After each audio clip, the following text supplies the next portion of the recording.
کائنات اس نے بنائی اور اب اس کا حکم ہے یہ کرو یہ نہ کرو، یہ اوامر ہے، یہ نواہی ہے، یہ شریعت ہے. لیکن اس کا ایک گہرا مفہوم بھی ہے کہ اصل میں کریشن جو ہے اس کائنات میں دو سطح پر ہوئی ہے. ایک عالم امر ہے، ایک عالم خلق ہے. عالم امر میں صرف کریشن ایکس نہیلو ہوتی ہے، عدم بحث سے تخلیق، اور اس میں ٹائم فیکٹر بالکل نہیں ہوتا. فل فیکٹر، کوئی ٹائم فیکٹر نہیں.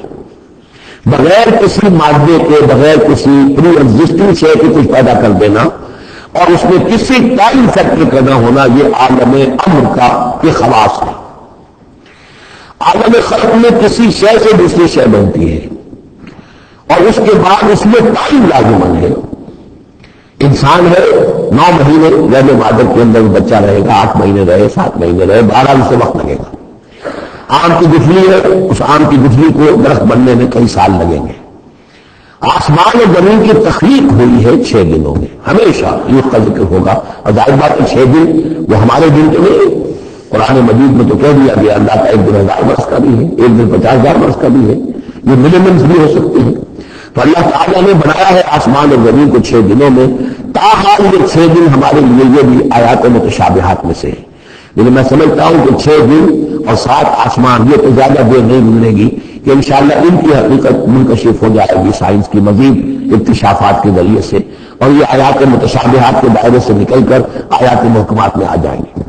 لیکن یہ کہ اصل بات جو ہے وہ ہے کہ خلق اور امر. اب امر، عالم امر سے متعلق نوٹ کر لیجیے صرف 3 چیزیں ہیں. ارواح انسانی روح من امرنا، یا سلیلہ کا روح تو روح من امر ربی. ملائکہ عالم امر کی شے ہیں اور وہی عالم امر کی شے ہے. 3 چیزیں ہیں جن کا تعلق عالم امر سے ہے. لہذا فرشتے کو یہاں سے لے کے اور ساتھ میں آسمان تک جانے میں کوئی ٹائم نہیں لگ سکتا. اسی طرح روح انسانی بھی یہاں سے لے کر ساتھ میں آسمان تک جا سکتی ہے بغیر کسی وقت کے. روح آسمانی، روح انسانی کا بھی وہی معاملہ ہے جو فرشتے کا ہے. اس لیے بھی عالم امر کی چیزیں ہیں اور عالم امر میں ٹائم فیکٹر سرے سے ہے ہی نہیں، فل فرق ہو. البتہ عالم خلق میں وقت لگتا، سفر ہوتا ہے تو سفر میں وقت لگے گا، تخلیق ہوئی ہے تو اس میں وقت لگا. یہ ہے اس کا ایک گہرا مفہوم. لیکن بہرحال یہاں پر اب دیکھیے یہ قرآن مجید کا اعجاز ہے. ایسے الفاظ استعمال کرتا ہے کہ عرب کا ایک بدو اس پر سے گزر جائے گا تو اس کو بھی کوئی پیچیدگی نہیں ہوگی. اللہ لہ الخلق والامر، اسی نے پیدا کیا، اسی کا حق ہے کہ حکم دے، بات صاف ہو گئی اور صحیح ہے، کوئی غلط بات نہیں. وہ اپنی ذہنی سطح کے مطابق اس نے اس سے لے لیا، ہدایت پالی، مطمئن ہو گیا، چل پڑا. لیکن یہ کہ کوئی شخص فلسفی ہے، حکیم ہے، دانا ہے، وہ غور کرتا ہے، وہ دیکھتا ہے امر کا لفظ قرآن میں کہاں کہاں آیا ہے، کس معنی میں آیا ہے، کس کس جگہ پر آیا ہے، ان کو جوڑتا ہے، جوڑ کر نتیجے نکالتا ہے. تو معلوم ہوتا ہے کہ یہ تو 2 بالکل ڈسٹنکٹ عالم ہیں ایک دوسرے سے. عالم خلق، عالم امر. اس کے قوانین جو علیحدہ ہیں، نوامیس علیحدہ ہیں، ان کے ضابطے علیحدہ ہیں. تبارک اللہ رب العالمین، بہت بابرکت ہے اللہ جو کہ تمام جہانوں کا رب ہے. ادعوا ربکم تضرعا وخفیا، پکارتے رہا کرو اپنے رب کو گڑ گڑاتے ہوئے، عاجزی کے ساتھ اور خاموشی سے، چپکے چپکے. بڑی بلند آواز سے دعا مانگنا پسندیدہ نہیں ہے. انہ لا یحب المعتدین، یقیناً وہ حد سے گزرنے والوں کو پسند نہیں کرتا. ولا تفسدوا فی الارض بعد اصلاحها، اور دیکھو زمین میں اس کی اصلاح کے بعد فساد نہ مچاؤ. وادعوه خوفا وطمعا، اور اللہ کو پکارا کرو خوف کے ساتھ اور طمع کے ساتھ. یہ دوسرا ہو گیا. یہ 2 کمپوننٹس ہوئے. اللہ کو جب پکارو تو پہلی 2 ڈائمنشنز کیا ہے کہ پکارو گڑ گڑاتے ہوئے اور چپکے چپکے دل میں. اور 2 مزید ڈائمنشنز کیا ہے؟ خوف و طمع. اللہ کے ساتھ تمہارا معاملہ رہنا چاہیے بین بین. خوف بھی رہے کہ اللہ پکڑ نہ دے، اللہ سزا نہ دے دے، اور اللہ کی مغفرت، اللہ کی رحمت کی امید بھی رہے. ماں بین الخوف والرجاء، رجا امید، خوف خوف کے درمیان. تو خوف و طمع، اللہ کو جب بھی پکارو ان دونوں کے بین بین ہو کر تمہاری کیفیت قلبی اور روحانی ہونی چاہیے.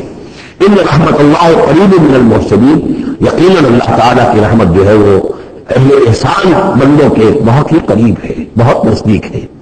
وَهُوَ الَّذِي يُرْسِلُ الرِّيَاحَ بُشْرًا بَيْنَ يَدَيْ رَحْمَتِهِ، اور وہی ہے جو بھیجتا ہے ہوائیں بشارت دیتی ہوئی اس کی رحمت کے آگے آگے. یعنی بارش جب آنی ہوتی ہے تو اس سے آگے آگے ٹھنڈی ہوا کے جھونکے آتے ہیں. یہ گویا کہ بشارت لے کے آ رہی ہے کہ بارش آنے والی ہے۔ اب آپ اندازہ کیجئے کہ جہاں پہ اب و گیا زمین پڑی ہے اور لوگ منتظر ہیں، آسمان کو دیکھ رہے ہیں، اے اللہ ہماری تو ساری محنت میں جا رہی ہے، بیج ضائع ہو رہا ہے، پروردگار اب اگر ذرا ٹھنڈی ہوا کا جھونکا آیا ہے تو یہ ان کے لیے بشارت ہوتی ہے کہ اب اس ٹھنڈی ہوا کے جھونکے کے پیچھے باران رحمت بھی آیا چاہتا ہے۔ یہ ضرور ریاح دشمن پہلے جگہ رحمت نہیں، حتی اذا اقلت سحابا ثقالا، یہاں تک کہ جب یہ ہوائیں اٹھا لاتی ہیں بڑے بڑے بھاری اور بادل، اب یہ بادلوں میں کتنے کتنے ٹن پانی ہوتا ہوگا جو آ رہا ہے زمین پر گرتا ہے، اس کا کوئی حساب کتاب کیا جائے کتنے بھاری بادل نہیں ہے، لیکن یہ ہوائیں ان کے لیے تو نہیں ہے، روئی کے دانوں کی طرح ہوائیں پھر رہی ہیں۔ سقلا لبلد میت، تو ہم اس کو ہانک دیتے ہیں اس پانی کو مردہ زمین کی طرف، بے آب و گیا وادی کی طرف، فانزلنا به الماء، ہم ان بادلوں کو ہانک دیتے ہیں، ہوائیں جو ہے ہانک کر لے جاتی ہیں ایک ایسی زمین کی طرف کہ جو مردہ ہے، بے آب و گیا ہے، فانزلنا به الماء، پھر ہم اس پر پانی برساتے ہیں، فاخرجنا به من كل الثمرات، اور پھر ہم اس سے زمین میں سے ہر طرح کے میوے نکال دیتے ہیں، اور کچھ نہیں تو کھانسی ہو گئی، چراگاہی ہو گئی، اور اگر آپ کے بیج ڈالے ہوئے تھے یا یہ کہ بیج پڑے ہوئے تھے کسی باغ کے اندر، اوپر سے گر گر کے اس کے پھلوں میں سے وہ خود بخود پھوٹیں گے اور وہ جو اللہ تعالیٰ کی طرف سے جو ہے وہ زمین کے اپنے خزانے نکال دیں گی۔ کذالک یخرج الموتیٰ، یہ ہے اصل جو تشبیہ دی گئی، اسی طرح ہم مردے کو نکال لائیں گے زمین سے، یعنی زمین مردہ ہوتی ہے، کوئی اس کے اندر زندگی کے آثار نہیں ہوتے، کبھی کوئی وہ جو ہے کوئی بھی آپ دیکھیں کوئی ہریاول نہیں، کوئی بلکہ وہاں پہ بساط باتیں ایسی ویرانی ہوتی ہے کہ کوئی آپ کو چونٹے بھی نظر نہیں آتے، کوئی حشرات و عز نظر نہیں آتے، کوئی پرندے بھی آس پاس نظر نہیں آتے، کچھ نہیں، کوئی زندگی کے آثار نہیں۔ بارش ہوتی ہے، اس کے بعد یہ کہ ہم آپ کو دیکھیں تلت پھرت ہے، ایک دم جو ہے زمین جو ہے اس نے بھی ہریاول ہرا جو ہے وہ گہنا پہن لیا ہے، اس کے ہرے ہرے کپڑے سمجھیے کہ وہ دلہن جو ہے آراستہ ہو گئی ہے، اور پھر پھر بھی آ گئے ہیں زندگی، مگر اب زندگی ہی زندگی ہے معجزن ساتھی۔ تو اسی طریقے سے یہ زمین کے اندر پڑے ہوئے مردے جو ہوں گے یہ بھی گویا کہ بیج کے مانندے یہ زمین میں پڑے ہوئے ہیں، ہمارا حکم آئے گا اور یہ پھوٹ کر نکل آئیں گے۔ کذالک یخرج الموتیٰ لعلکم تذکرون، تاکہ تم نصیحت اخذ کرو، والبلد الطیب یخرج نباتہ بإذن ربہ، اور جو اچھی زمین ہوتی ہے زرخیر وہ اپنے رب کے حکم سے اپنا سبزہ نکالتی ہے، اس میں سے نکلتی ہے پیداوار، والذی خبث، اور زمین ایسی بھی ہوتی ہے کہ جس میں بیج بھی ہے ہی نہیں، زرخیزی ہے ہی نہیں، جو خراب زمین ہے لا یخرج الا نکدا، وہ کچھ نہیں نکالتی مگر کوئی ناقص سی چیز نکال دے گی، جار درکار کچھ ہو جائیں گے۔